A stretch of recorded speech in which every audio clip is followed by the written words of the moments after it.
নিগো বাণিজ্যকে কেন্দ্র করে শাসক দলীয় দুই গ্রুপে রক্তারক্তি মেলা ঘরে। পূর্ব চণ্ডীগড়ের নবনির্বাচিত প্রধান ও তার গুন্ডা বাহিনীর হাতে রক্তাক্ত হয়ে বর্তমানে জীবিতে চিকিৎসাধীন মেলাঘর পুর পরিষদের চেয়ারপারসনের স্বামী অতনু পাল রায়। অভিযোগ ঘটনার নেপথ্যে রয়েছে বিজেপি সিপাহীজলা দক্ষিণ সভাপতি দেবব্রত ভট্টাচার্য।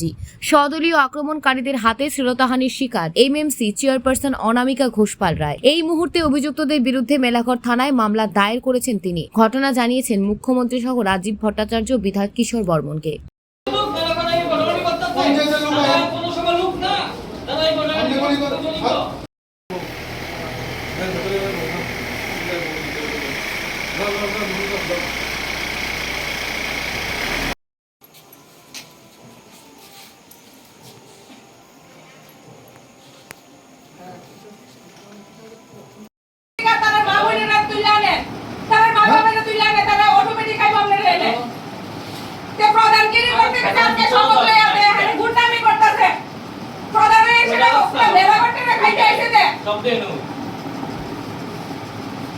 আমি যারা দোষী তারা কঠোর থেকে কঠোর শাস্তি চাইতেছি। যারা আমার হাজবেন্ডের উপরে এইভাবে আক্রমণ করছে, দা দিয়া রড দিয়ে সেটা আমার জামাই কুবাইছে, আমার উপরে টাচ করছে, তারা কঠোর থেকে কঠোর। আমি বর্তমান সরকারের কাছে এটাই প্রার্থনা করবো যে মহিলারা যে রাত্রেবেলা নিরাপদ না, সেটা আমার মতন আজকে আমি চেয়ারপারসন হয়ে এসে আমি নিজেও নিরাপদ বোধ করতে পারতেছি না।